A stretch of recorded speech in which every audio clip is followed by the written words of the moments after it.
जय हिंद, नमस्कार फ्रेंड्स। ज्योति क्लासेस में आप सभी का एक बार फिर से स्वागत है। फ्रेंड्स, जैसा कि आप सभी को पता है कि हमने अपनी होम साइंस की सीरीज़ कंटिन्यू कर रखी है और जिसमें हमने अभी तक चैप्टर 1 to 14 को कंप्लीट किया है। आप सभी से रिक्वेस्ट है कि अगर अभी तक आपने चैप्टर 1 to 14 की वीडियोज़ नहीं देखी है तो प्लेलिस्ट में जाइए और चैप्टर 1 to 14 को एक बार ज़रूर देखिए, क्योंकि उसमें मैंने सारे ही चैप्टर बहुत ही अच्छे से एक्सप्लेन कराए हैं। तो चलिए फ्रेंड्स, बिना टाइम वेस्ट किए चलते हैं आज की क्लास की तरफ। आप स्क्रीन पर देख पा रहे होंगे कि आज की क्लास में हम पढ़ने वाले हैं पाक कला, जिसमें हम देखेंगे कुछ सामान्य भोज्य पदार्थ तथा उनको पकाने की विधियाँ। It means some common food and methods of cooking. तो फ्रेंड्स, इस क्लास को शुरू करने से पहले हम हमेशा की तरह अपनी प्रीवियस क्लास का एक बार क्विक रिवीजन लेते हैं कि हमने प्रीवियस क्लास में क्या पढ़ा था। Because friends, you know that ना, revision is the most important part of our study. तो ये देखिए फ्रेंड्स, आप स्क्रीन पर दिख रहा होगा आपको, हमने इसके पहले देखा था बुनाई कला। आज हम क्या पढ़ेंगे? पाक कला। और प्रीवियस क्लास में हमने देखा था बुनाई कला, इट मीन्स निटिंग आर्ट। तो बुनाई कला में हमने क्या देखा था कि उसके क्या लाभ होते हैं एवं बुनाई कला करने के लिए हमें किन सामग्री की आवश्यकता होती है। तो उनमें हमने देखा था बुनाई का अर्थ, it means meaning of knitting. फिर देखे थे बुनाई से क्या लाभ होते हैं, इनमें कुछ पॉइंट्स हमने कवर किए थे। फिर फ्रेंड्स देखे थे हमने बुनाई करने के लिए आवश्यक सामग्री कौन कौन सी होती है, जिसमें आप स्क्रीन पर देख पा रहे होंगे कुछ पॉइंट्स थे, ऊन, सलाइयाँ, सुई, क्रोशिया इत्यादि। फिर हमने देखा था बुनाई करते समय हमें किन बातों का ध्यान रखना चाहिए, यानी कि कौन सी सावधानियाँ बरतनी चाहिए, उसमें भी हमने कुछ पॉइंट्स देखे थे। फिर हमने देखा था बुनाई की प्रक्रिया कौन सी होती है, it means knitting of process. फिर हमने उनमें देखा था, ये कुछ पॉइंट्स देखे थे फ्रेंड्स, ये सारे ही पॉइंट्स हमने कवर अप किए थे। फिर देखे थे बुनाई के फंदे किस तरह डाले जाते हैं। फिर देखे थे फंदे होते कितने प्रकार के हैं, 2 प्रकार के, सीधा फंदा एवं उल्टा फंदा। तो सीधा फंदा कैसे डालते हैं, उल्टा फंदा कैसे डालते हैं, ये सारे ही पॉइंट्स हमने बहुत ही डिटेल में पढ़े थे। फिर देखा था स्वेटर का बॉर्डर किस तरह बुना जाता है, उसके भी बारे में हमने डिटेल में जाना था। फिर फंदे बढ़ाना, फंदे घटाना। फिर हमने लास्ट टॉपिक देखा था बच्चों का मोजा किस तरह बुना जाता है, इट मीन्स बच्चे का सॉक्स की निटिंग किस तरह से की जाती है। तो इसके भी हमने प्रोसेस देखी थी फ्रेंड्स। आप स्क्रीन पर देख पा रहे होंगे कि बच्चे का मोजा किस तरह से बुना जाता है, ये सारी चीज़ें हमने पढ़ी थी। और देखा था मोजे की जाली किस तरह बनाई जाती है। फ्रेंड्स, ये था हमारा लास्ट टॉपिक, कब का? प्रीवियस क्लास का, जिसको मैंने बहुत ही अच्छे से आप सभी को एक्सप्लेन कराया है। और फिर हमने देखा था इसके स्मरणीय तथ्य यानी कि मेमोरेबल फैक्ट, देखी थी प्रश्नावली, जिसमें हमने बहुविकल्पीय प्रश्न, रिक्त स्थान और सही गलत कवर अप किए थे। तो आई होप फ्रेंड्स आपका एक बार क्विक रिवीजन हो गया होगा कि हमने प्रीवियस क्लास में क्या पढ़ा था। तो चलिए फ्रेंड्स, बिना टाइम वेस्ट किए चलते हैं अपने आज के टॉपिक की तरफ, जो कि बहुत ही नॉलेजेबल और बहुत ही इंटरेस्टिंग, और आप इसको इम्पॉर्टेंट टॉपिक भी बोल सकते हैं। तो फ्रेंड्स, बोल क्या सकते हैं, इम्पोर्टेंट टॉपिक है ये। तो चलिए फ्रेंड्स, स्टार्ट करते हैं। कुछ सामान्य भोज्य पदार्थ तथा पकाने की विधियाँ, it means some common food and methods of cooking. तो मनुष्य को जीवित रहने के लिए वायु, जल और भोजन की आवश्यकता होती है। गृहिणी को भोजन बनाने की उचित ज्ञान होना आवश्यक है, जिससे भोजन की पौष्टिक तत्व नष्ट न हो। किसी भी तत्व की कमी होने से हमारे शरीर का उचित विकास नहीं हो पाएगा। फ्रेंड्स, आपको हमने पढ़ाया था कि जो है पौष्टिक तत्व कौन से होते हैं, मतलब कौन से तत्व हमारे शरीर में पाए जाते हैं। क्या आप सभी को याद है? अगर याद है तो प्लीज़ बताइए कमेंट करके नीचे कि मैंने किन तत्व के बारे में आपको पढ़ाया था। तो हम कहाँ पे थे? हाँ, होने से हमारे शरीर का उचित विकास नहीं हो पाएगा। भोजन में अत्यधिक तेल, मसाले स्वास्थ्य के लिए हानिकारक हैं, अतः स्वच्छ, पौष्टिक तथा रुचिकर भोजन ही उत्तम भोजन है। अतः गृहिणी को भोज्य पदार्थ से संबंधित बातों का ज्ञान होना भी आवश्यक है। कार्य के अनुसार भोजन, यानी कि हर स्तर के व्यक्तियों के कार्य भी भिन्न भिन्न होते हैं, इट मीन्स अलग अलग होते हैं। कार्य के अनुसार हम उनका भोजन 3 भागों में बांट सकते हैं। नंबर 1 शारीरिक कार्य, नंबर 2 मानसिक कार्य, नंबर 3 बच्चों एवं बूढ़ों का भोजन, नंबर 4 त्योहारों व विशेष अवसरों के लिए भोज्य पदार्थ। तो नंबर 1 में देखेंगे शारीरिक कार्य करने वालों के लिए किस तरह का भोजन होना चाहिए। इसके अंतर्गत मजदूरी का कार्य आता है, जैसे माल ढोना, खेत में कार्य करना, फिर मकान बनाना, बढ़ई, ईंट, बालू इत्यादि ढोना। अतः ऐसे कार्य करने वाले व्यक्तियों के भोजन में किसकी मात्रा अधिक होनी चाहिए, तो कार्बोहाइड्रेट की मात्रा अधिक होनी चाहिए। नंबर 2 मानसिक कार्य, इट मीन्स मेंटल वर्क। मानसिक कार्य करने वाले व्यक्तियों को विटामिन युक्त भोजन की आवश्यकता होती है। इसके अंतर्गत पढ़ना लिखना आता है। ऐसे कार्य करने वाले को प्रोटीन एवं विटामिन से युक्त भोजन लेना चाहिए। नंबर 3 बच्चे एवं बूढ़ों का भोजन। बूढ़ों को सुपाच्य एवं हल्के भोजन की आवश्यकता होती है। बच्चे खेलते दौड़ते हैं, उन्हें भूख अधिक लगती है, अतः उनके भोजन में दूध, दाल, साबूदाना, सब्जी एवं फल इत्यादि की मात्रा अधिक होनी चाहिए। नंबर 4 त्योहारों व विशेष अवसरों के लिए भोज्य पदार्थ पकाना। त्योहारों व शुभ अवसरों पर प्रतिदिन पकाए जाने वाले साधारण भोजन से हटकर विशेष व्यंजन बनाए जाते हैं, जैसे गुलाब जामुन, मठरी, लड्डू, बर्फी, रसगुल्ले, दही बड़े, गुजिया, चंद्रकला, मालपुआ इत्यादि। घर पर बनाए गए व्यंजन शुद्ध होते हैं तथा बाजार की अपेक्षा सस्ते भी पड़ते हैं। यदि गृहिणी विभिन्न प्रकार के व्यंजन बनाने में कुशल है तो वह जरा सी मेहनत से इन अवसरों के उल्लास को बढ़ा सकती है तथा मितव्ययिता भी कर सकती है। मितव्ययिता क्या होता है फ्रेंड्स? मितव्ययिता मतलब बचत कर सकती है कि कहाँ कितना खर्च करना है, कैसे मैनेजमेंट करना है, यानी कि जितना उसको खर्चे के लिए मिलता है उसमें से वो खर्चा भी कर सकती है और उसमें से वो बचत भी कर सकती है। तो हर गृहिणी के पास, चाहे वो कोई व्यक्ति हो, गृहिणी हो, हर किसी के पास मितव्ययिता का गुण होना चाहिए। कि सपोज आपको महीने का 10,000 रुपये मिलता है घर खर्च के लिए, तो आप उसमें से घर भी अच्छे से चलाइए और कोशिश करिए कि उसमें से कुछ पैसे आप बचा भी लीजिए। तो इसी को क्या कहते हैं? मितव्ययिता कहते हैं। भोजन पकाने से पूर्व की जाने वाली तैयारी। नंबर 1 गृहिणी को भोजन पकाने के पहले ही यह निश्चय कर लेना चाहिए कि उसे क्या पकाना है। उसी के अनुसार भोज्य सामग्री पहले से ही तैयार कर लेनी चाहिए। इसे किसी वस्तु का अभाव नहीं होता और ना ही समय व्यर्थ जाएगा। नंबर 2 भोजन सामग्री तैयार करने के बाद ही कोई भी ईंधन जलाना चाहिए। यानी कि जब आप भोजन सामग्री तैयार कर लें तभी आप अपना गैस, स्टोव, चूल्हा, जो भी आप जिस पे भी बनाते हैं, हमें उसका प्रयोग करना चाहिए। इट मीन्स वो जलाना चाहिए। नंबर 3 भोजन पकाते समय गृहिणी को रसोई घर में ही रहना चाहिए। नंबर 4 भोजन स्वाद के साथ साथ स्वास्थ्य का ध्यान रखकर ही पकाना चाहिए, जैसे बिना मांड निकाले चावल बनाना, बिना चोकर निकाले आटा गूंथना एवं साग सब्जियों को धोने के बाद काटना इत्यादि। नंबर 5 दालें व सब्जियां सदैव बदल बदल कर बनानी चाहिए, इससे भोजन के प्रति रुचि बढ़ती है। नंबर 6 पके हुए भोजन को सदैव ढककर उचित स्थान पर रखना चाहिए। नंबर 7 भोजन में मिर्च, मसालों एवं तेल का प्रयोग कम करना चाहिए। अधिक मिर्च मसाले स्वास्थ्य को क्या पहुंचाते हैं?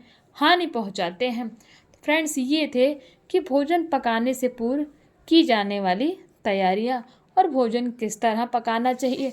नंबर 8 था भोजन परोसते समय गृहिणी को सदैव प्रसन्न रहना चाहिए। यानी कि जब भी किसी को आप भोजन दे रहे हैं तो बहुत ही खुशी मन से उसको भोजन खिलाना चाहिए, क्योंकि प्रसन्नचित्त मन से परोसा गया भोजन, ग्रहण किया गया भोजन शरीर को स्वस्थ रखता है। यानी कि अगर आप किसी को खुश होकर खाना खिला रहे हैं तो खाने वाले के शरीर में भी वो भोजन लगता है।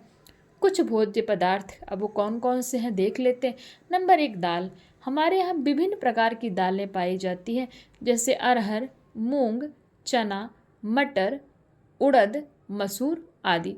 प्रायः सभी दालों को बनाने की एक ही विधि है। कुछ दालें छिलकेदार भी होती हैं, जैसे उड़द, मूंग, मसूर आदि। दालों में अनेक विटामिन पाए जाते हैं, किंतु प्रोटीन अधिक मात्रा में पाया जाता है, जो हमारे शरीर के लिए बहुत ही आवश्यक है। तो पर पता है चला फ्रेंड्स कि दालों में विटामिन तो पाए जाते हैं, किंतु प्रोटीन बहुत ही अधिक मात्रा में पाया जाता है। इसलिए हमें दाल क्या करना चाहिए, डेली एक बार पक्का खाना चाहिए। दाल बनाने की सामग्री। सर्वप्रथम दाल बनाने के लिए उससे संबंधित सामग्री को एकत्रित कर लेना चाहिए। इसके लिए निम्नलिखित वस्तुओं की आवश्यकता पड़ती है। नंबर 1, पतीली या कुकर, यानी कि पतीला या कुकर में ही तो हम दाल बनाते हैं। फिर ढक्कन, यानी कि उसको ढकने के लिए। कलछी, दाल चलाने के लिए। दाल। नंबर 5, नमक। नंबर 6, हल्दी। नंबर 7, पानी। नंबर 8, घी, हींग आदि। बनाने की विधि। सर्वप्रथम दाल को भली भांति धोकर आधे घंटे के लिए भिगो कर रख देना चाहिए। इसके पश्चात कुकर में दाल, पानी तथा हल्दी और नमक डालकर आग पर रख देना चाहिए। जब दाल गल जाए तो यह समझना चाहिए कि दाल तैयार हो गई है। फ्रेंड्स, बहुत लोग क्या करते हैं कि जब दाल बनाना है तभी उसको जाते हैं, फटाफट धोते हैं और हम उसको बना लेते हैं, लेकिन हमें ऐसा नहीं करना चाहिए। दाल को बनाने से पहले आधा घंटा पूर्व अवश्य धोना चाहिए, तभी वो दाल अच्छी बनती है और स्वास्थ्यवर्धक होती है। फिर तड़का लगाना। दाल में तड़का लगाने के लिए आग पर एक कढ़ाई रखिए, तत्पश्चात उसमें घी डालिए। घी गर्म होने पर जीरा, हींग, मिर्च, अदरक, टमाटर डालकर भूनिए। जब मसाला घी छोड़ने लगे तब समझिए मसाला तड़के के लिए तैयार है। अब यह सारा मिश्रण बनी हुई दाल में डालिए तथा ऊपर से थोड़ा सा गरम मसाला डालिए। इस प्रकार की दाल तड़का लगी दाल कहलाती है, जो खाने में अत्यंत ही स्वादिष्ट होती है। तो फ्रेंड्स, दाल पता चल गया दाल किस तरह बनाते हैं। नंबर 2, चावल। चावल पकाने की भी कई विधियां हैं। नंबर 1, सादा चावल। नंबर 2, भून कर बनाया गया चावल, जिसको हम पुलाव भी बोलते हैं। नंबर 3, मीठा चावल। और नंबर 4, खट्टा चावल। तो हमने चावल की पकाने की कौन कौन सी विधियां देखी? 4 तरह की विधियां देखी। सादा चावल, भूनकर पकाया गया चावल जिसको हम पुलाव भी बोलते हैं, मीठा चावल, और नंबर 4, खट्टा चावल। नंबर 1, मांड निकाल कर सादा चावल बनाने की विधि, यानी कि मांड निकाल कर सादा चावल किस तरह बनाया जाता है। मांड सहित चावल बनाने के लिए निम्नलिखित सामग्री की आवश्यकता पड़ती है। नंबर 1, भगोना। नंबर 2, ढक्कन। नंबर 3, कलछी। नंबर 4, चावल का कटोरी। नंबर 5, पानी 1.5 कटोरी। आप सभी के मन में हो रहा होगा कि ये मांड क्या होता है। फ्रेंड्स, मांड जब हम चावल पकाते हैं ना, आजकल तो हम कुकर में पकाते हैं, तो मांड का तो मतलब ही नहीं, पता ही नहीं लगता कि मांड कब निकल रहा है, सीटी आ जाती है। पर आज भी कई जगहों पर जब चावल पकाते हैं ना, तो चावल के ऊपर जब वो चावल पक जाता है, थोड़ा थोड़ा सा पानी ऐसे गाढ़ा गाढ़ा सा दिखाई देता है ना, चिपचिपा सा, तो उसी को हम बोलते हैं फ्रेंड्स मांड, जो कि बहुत ही स्वादिष्ट होता है और बहुत ही ज़्यादा स्वास्थ्य के पर्पज़ से स्वास्थ्यवर्धक होता है वो, उसको हमें ज़रूर खाना चाहिए। तो ये होता है फ्रेंड्स मांड। मैंने क्या बताया, मांड क्या होता है कि चावल जब पक जाता है और थोड़ा थोड़ा सा पानी जब उसके ऊपर रह जाता है, गाढ़ा गाढ़ा सा चिपचिपा सा, आपने देखा होगा, आपके घर में खाया भी होगा मांड के साथ चावल, तो उसी को मांड कहते हैं। फिर हम कहाँ पे थे? पानी, हाँ, चावल 1 कटोरी, पानी 1.5 कटोरी। अब बनाते किस तरह हैं? बनाने की विधि। सर्वप्रथम चावल को बीनकर धो लेना चाहिए। अब भगोने में 1.5 कटोरी पानी डालकर चढ़ा देना चाहिए। ये हम किसकी बात कर रहे हैं? मांड निकालकर सादा चावल बनाने की विधि हम पढ़ रहे हैं। तो क्या पढ़ रहे हैं? सर्वप्रथम चावल को बीनकर धो लेना चाहिए। अब भगोने में 1.5 कटोरी पानी डालकर चढ़ा देना चाहिए। जब पानी खौलने लगे तब उसमें चावल डालकर ढक देना चाहिए। चावल में 1-2 बार उबाल के पश्चात उसे कलछी से चलाकर आंच धीमी कर देनी चाहिए और चावल दबाकर देख लेना चाहिए कि चावल जब गल जाए तब उसमें 1-2 चम्मच देसी घी डाल देना चाहिए, क्योंकि इससे चावल खिला हुआ बनता है और साथ ही उसकी सुगंध भी अच्छी लगती है। जब चावल का पानी सूख जाए तब चावल उतार लेते हैं। चावल का मांड नहीं फेंकना चाहिए, क्योंकि इससे चावल के पौष्टिक तत्व नष्ट हो जाते हैं। तो देखा फ्रेंड्स कि मांड के साथ चावल खाना कितना ही पौष्टिक होता है। नंबर 2, भून कर बनाया गया चावल यानी कि पुलाव किस तरह बनाते हैं। पुलाव बनाने के लिए निम्नलिखित सामग्री की आवश्यकता होती है। नंबर 1, चावल 1.5 कटोरी। नंबर 2, पानी 3 कटोरी। नंबर 3, घी 2 कलछी। नंबर 4, काली मिर्च के 15 दाने। जीरा आधा चम्मच। लौंग 4 से 5। दालचीनी 1 टुकड़ा। 2 प्याज। अदरक स्वादानुसार। नमक अंदाज से, यानी कि आप जिस हिसाब से नमक खाते हो उसी के अकॉर्डिंग नमक लेना है। अब इसको बनाने की विधि क्या है। चावल को साफ़ करके धो लेते हैं और बनाने से 1-2 घंटा पहले पानी में भिगो देते हैं। अब भगोने में घी डालकर गर्म करते हैं। इसमें सभी मसालों को डालकर उसके बाद चावल डालकर भून लेते हैं और उसमें पानी और नमक डाल देते हैं। जब पानी सूख जाए तो आंच धीमी करके चावलों को उलट पलट देते हैं। जब चावल पक कर खिल जाए तब उन्हें उतार लेते हैं। यदि इच्छा हो तो 1 चुटकी पीला रंग का 1.5 चम्मच पानी में घोल कर पुलाव डाल देना चाहिए, यानी कि पीला। यदि इच्छा हो तो 1 चुटकी पीला रंग 1-1.5 चम्मच पानी में घोलकर पुलाव में डाल देना चाहिए, जिससे क्या होता है, चावल का कलर पीला हो जाता है, वो देखने में अच्छा लगता है। नंबर 3, सब्जी बनाना। सब्जी किस तरह बनाई जाती है। भिन्न भिन्न मौसम में विभिन्न सब्जियों के बनाने के ढंग भी अलग अलग हैं। जैसे आलू की सब्जी कई ढंग से बनाई जाती है, जैसे दम आलू, सूखी सब्जी, रसेदार सब्जी एवं आलू का भरता आदि। साधारणतः सब्जी बनाने की 3 विधियां हैं। नंबर 1, सूखी सब्जी। नंबर 2, रसेदार सब्जी। और नंबर 3 भरवा सब्जी। तो सब्जी बनाने की नॉर्मली कितनी विधियां? 3 हैं, सूखी, रसेदार एवं भरवा। नंबर 1, आलू और गोभी की सूखी सब्जी बनाने की विधि। आलू गोभी की सूखी सब्जी बनाने के लिए निम्नलिखित सामग्री की आवश्यकता होती है।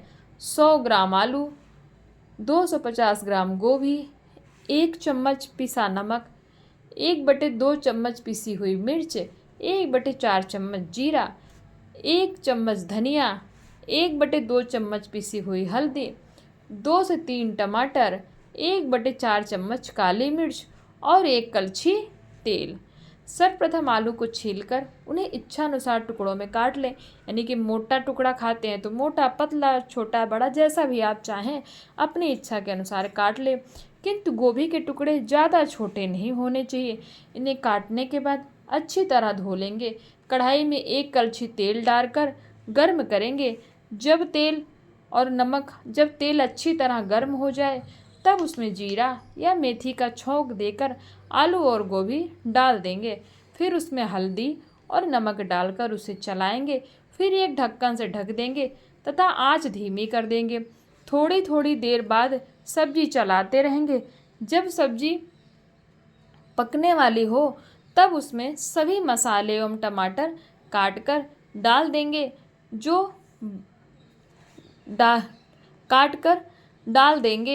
जो लोग प्याज खाते हैं वे छौंक लगाते समय प्याज को पतला काटकर मसाले के साथ भून लेते हैं।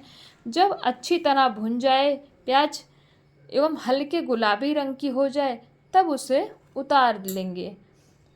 नंबर 2, आलू और मटर की रसेदार सब्जी बनाने की विधि। ये तो हमने देखी आलू और गोभी की सूखी सब्जी बनाने की विधि।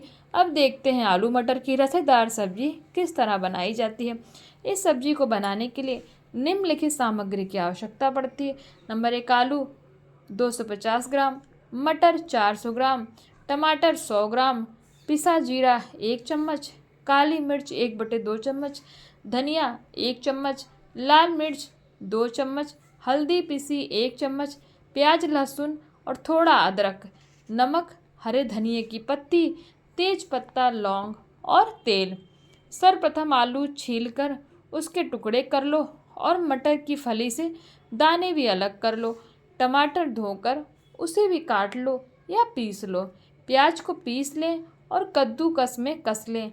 अब भगोने में 1.5 कलछी तेल, सरसों या देसी घी डालकर गर्म करें। जिसमें भी आप बनाना चाहें, चाहे वो देसी घी हो, चाहे तेल हो, चाहे कुछ भी हो, चाहे कोई भी तेल हो, मूंगफली का हो गया, किसी का भी तेल हो गया, आप उसको डाल सकते हैं अपनी इच्छा अनुसार। तो कहाँ पे थे हम? हाँ, देसी घी डालकर गर्म करें। जब तेल गर्म हो जाए तब जीरा, तेज पत्ता, 2 लौंग का छौंक देकर मसाला भून लें। पहले प्याज को थोड़ा लाल करो, फिर मसाले को भूनो। जब यह अच्छी तरह भुन जाए तब उसमें आलू और मटर को डाल दें। नमक डालकर सब्जी को चला दें और आंच धीमी कर दें। थोड़ी थोड़ी देर बाद सब्जी को चलाती रहें। जब आलू मटर पक जाए तब उसमें टमाटर डालकर कुछ देर चलाइए। अब आवश्यकता अनुसार जितना शोरबा रखना हो उतना उसमें पानी डाल दें। मतलब शोरबा मतलब रस्सा जितना रखना हो, जितना आपको ग्रेवी रखनी हो उतना आप पानी डाल दें। अब सब्जी को थोड़ी देर पकने के बाद उतार लें और धनिए की पत्ती बारीक करके सब्जी के ऊपर डाल दें। इस प्रकार रसेदार सब्जी तैयार हो गई। फ्रेंड्स, ये थी हमारी आलू और टमाटर की रसेदार सब्जी बनाने की। अब देखते हैं हमने सूखी देख लिया, रसेदार की विधि देख ली। अब देखते हैं भरवा सब्जी किस तरह बनाई जाती है। साबुत सब्जी को बीच से चीरकर जब उसमें मसाला भरकर उसे पकाते हैं तब उसे ही भरवा सब्जी तथा कलौजी कहते हैं। ये देखिए फ्रेंड्स, आपको स्क्रीन पर दिख रहा होगा, ये है भिंडी जिसको इन्होंने बीच से फाड़ लिया है और इसमें मसाला डाल दिया है। तो ये क्या बन गई? भरवा भिंडी बन गई, जो कि हम सभी को बहुत पसंद है। तो उसे पकाते हैं तब उसे ही भरवा सब्जी तथा कलौजी कहते हैं। भरवा सब्जी जैसे करेला, भिंडी, शिमला मिर्च, परवल, बैंगन, टिंडे एवं लौकी आदि की बनाई जाती है। यह सब्जी स्वादिष्ट बनती है, किंतु भोजन में इनका प्रयोग कभी कभी ही करना चाहिए क्योंकि इसमें मसाला एवं तेल की मात्रा अधिक रहती है। तो क्या आपको पता चला कि भरवा सब्जी अच्छी तो होती है, पर हमें इसको हमेशा नहीं खाना चाहिए, कभी कभी ही खाना चाहिए। साबुत सब्जी को बीच से चीरकर जब उसमें मसाला भरकर उसे पकाते हैं तब उसे ही भरवा सब्जी तथा कलौजी कहते हैं। भरवा सब्जी जैसे करेला, भिंडी, शिमला मिर्च, परवल, बैंगन, टिंडे व लौकी आदि की बनाई जाती है।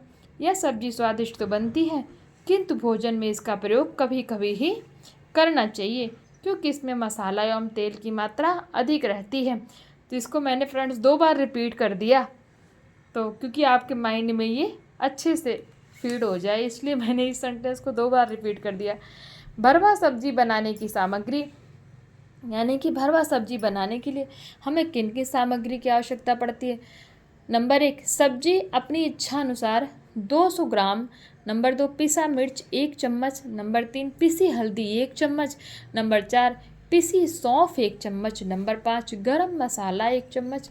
नंबर 6, बंगरेल या 1 चम्मच। मंगरेल होता है ना, उसी को बोलते हैं मंगरेल, काला काला सा छोटा छोटा सा दिखता है, उसको बोलते हैं मंगरेल, 1 चम्मच। मेथी आधा चम्मच। नमक अंदाज से। नंबर 9, अमचूर। नंबर 10 तेल। तो यानी कि भरवा सब्जी बनाने के लिए हमें इन 10 सामग्रियों की आवश्यकता पड़ती है। अब भरवा सब्जी बनाते किस तरह हैं? किसी भी सब्जी को धोकर उसे बीच से चीरकर उसमें सभी मसाले को एक साथ मिलाकर भर लेते हैं और उनका मुंह धागे से बंद कर देते हैं। अब कढ़ाई में तेल डालकर आंच पर गर्म करके उसमें सभी भरी हुई सब्जियों को डालकर कढ़ाई को ढक्कन से ढक देते हैं। कुछ देर पकने के बाद पलटें। इस प्रकार धीरे धीरे कई बार उलट पलट कर पका लेते हैं तथा पकने के बाद उसके ऊपर से हरे धनिए की पत्ती काट कर डाल देते हैं। यह सब्जी धीमी आंच पर ही पकाई जाती है। यदि शिमला मिर्च भरवा बनानी हो तो उसमें उबला आलू मसलकर या मटर, गाजर, टमाटर आदि भी भरा जाता है। ये सब उपरोक्त विधि से ही बनाई जाती है। यानी कि जो ऊपर दी गई है विधि, यानी उसको काट के उसमें भरकर और धागे से उसके मुंह को बंद कर दिया जाता है। तो सारी ही सब्जियों को, जो भी भरवा सब्जी आप बनानी हो, उनको आप इसी विधि से बना सकते हैं। नंबर 4, रोटी बनाना, कि अब रोटी किस तरह बनाई जाती है। रोटी एक प्रमुख भोज्य पदार्थ है, हम सभी को पता है।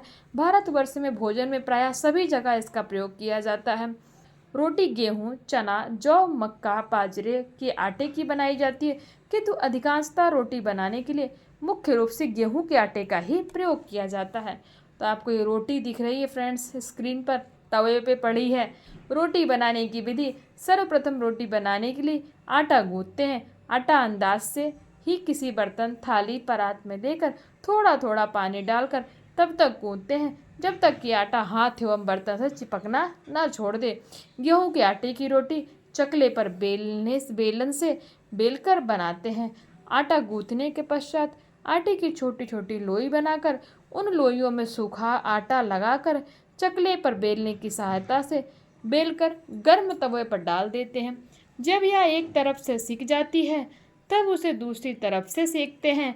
तब चिमटे की सहायता से तवा आँच से उतारकर रोटी को आँच पर रखकर फुलाते हैं। कहीं कहीं पर तो तवे से ही पकाते हैं, यानी कि रोटी तवे पे पकी है और उसको तवे पे रखा और दूसरी रोटी की हेल्प से उसी रोटी को क्या करते हैं, तवे के ऊपर ही फुलाते हैं। चना, जौ, मक्का एवं बाजरे की रोटी हाथ पर पानी लगाकर उलट पुलट कर बनाते हैं। तो ये न्यू पॉइंट आपने देखा कि जो जो चना, जौ, मक्का एवं बाजरे की रोटी होती है ना, उसको चकला बेलन से नहीं बनाते हैं। उसको क्या करते हैं, रोटी हाथ पर पानी, यानी कि दोनों हाथ पर क्या कर लेते हैं, पानी लगा लेते हैं और उसको उलट पलट कर, आप मेरा हाथ देख पा रहे होंगे, इस विधि से बनाते हैं। तो ये हो गई फ्रेंड्स हमारी रोटी बनाने की विधि।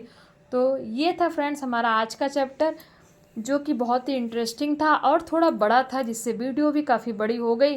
तो फ्रेंड्स आई होप आपको ये चैप्टर समझ में आया होगा। मिलते हैं नेक्स्ट टॉपिक पर, यानी कि नेक्स्ट क्लास में, जिसमें करेंगे इसके स्मरणीय तथ्य और करेंगे इसकी प्रश्नावली। फ्रेंड्स चलिए बिना टाइम वेस्ट किए मिलते हैं आपसे नेक्स्ट क्लास में। तब तक के लिए जय हिंद, नमस्कार।